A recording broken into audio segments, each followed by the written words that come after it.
Today, we are talking about intuition. You know that inner guidance system that we all have, but let's be honest, often misunderstand. We're going to be using Thomas Troward's classic work, the Edinburgh Lectures on Mental Science, to give you a really clear, simple, and practical way to think about it. I mean, we've all been there, right? That moment of hindsight where you just kick yourself, realizing your very first gut feeling about a person or a situation was totally spot on. But in the moment, you talked yourself out of it and ended up regretting it. Well, that feeling, the one you can't quite explain, that's exactly what we're going to get to the bottom of today. So, here's what we're going to cover. First, we'll nail down what intuition actually is, looking at Troward's ideas and how they line up with modern science. Then we'll get into the crucial skill of separating a real intuitive signal from all the emotional noise. And finally, I'm going to give you a simple framework you can use to actually test it and apply it in your own life. Okay, let's dive right in. Look, if we're going to use our intuition effectively, we first have to understand what it is. And here's a spoiler, it's not magic. It's a specific mental faculty that all of us can learn to use better. Troward's idea is actually beautiful in its simplicity. He basically says that your intuition is the very first thought or feeling that just pops into your mind about something.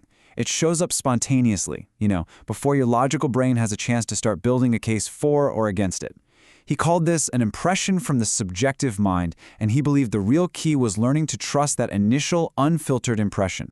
And what's so fascinating is how Troward's idea from over 100 years ago lines up almost perfectly with modern neuroscience. What he called an impression from the subjective mind, scientists today would call high-speed pattern recognition.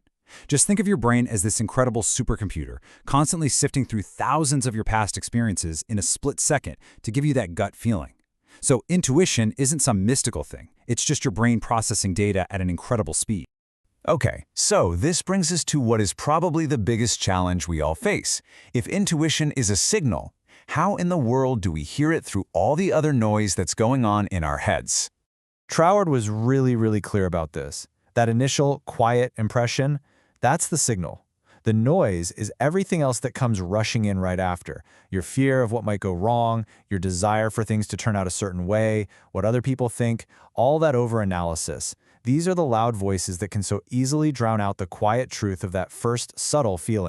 So it really all comes down to learning to just pause for a second and ask yourself one simple question. When a strong feeling comes up, is this a quiet, calm signal, or is it loud, emotionally charged noise? Learning to tell the difference? Well, that's the whole game right there. So, how do we actually put this into practice? You don't have to just blindly trust every little feeling you have. I mean, Troward was a judge after all. He believed in weighing the evidence. So here's a simple framework for testing your intuition. It's a really simple three-step process. Step 1, just observe the initial impression. That's it. Notice it without judging it. Don't act on it, but don't dismiss it either. Step 2, apply objective reason. Does this feeling actually hold up to some logical scrutiny? Test it.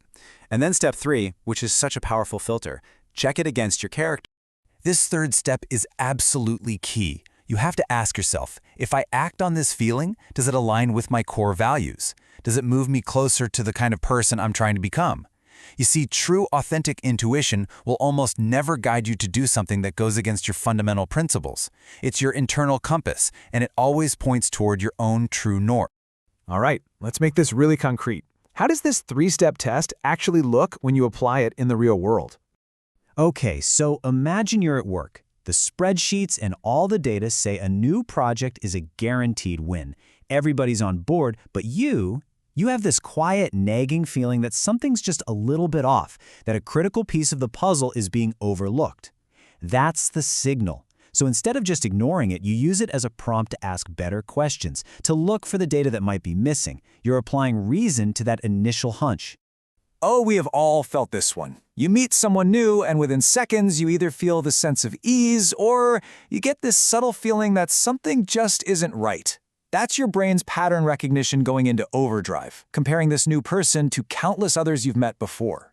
Now, it's not a final judgment, but it is valuable data. It's a signal to just pay a little closer attention.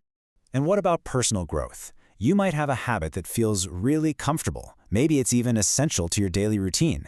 But you keep getting this persistent, quiet thought that it's holding you back, that it's actually keeping you small. Well, that's your intuition. It's guiding you toward a better version of yourself. It's the signal that it might just be time to try a new way of being. Okay, so how can you start building this muscle today in a really low-stakes kind of way? Here's one simple, actionable exercise you can try. Let's just call this the signal and step practice. The goal here isn't to make huge, life-altering decisions based on a gut feeling overnight. Nope, it's just to build trust with yourself. So first, just practice noticing one quiet signal during your day. Then, take one small, low-risk step in that direction, and that's it. Notice the signal, take one tiny step. So, to wrap things up, let's recap the main points. Remember that intuition is that first, spontaneous impression.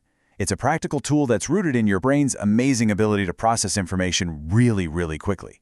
And your job is to learn how to separate that clear signal from all the emotional noise by testing your impressions with both reason and, of course, your character. Troward's wisdom is such a powerful reminder that in a world of endless analysis and other people's opinions, sometimes the truest guide we have is that first, quiet voice. In our next explainer, we're going to explore the next chapter of his work, and you can find our full playlist on Troward's ideas right here on the channel. Thanks for tuning in.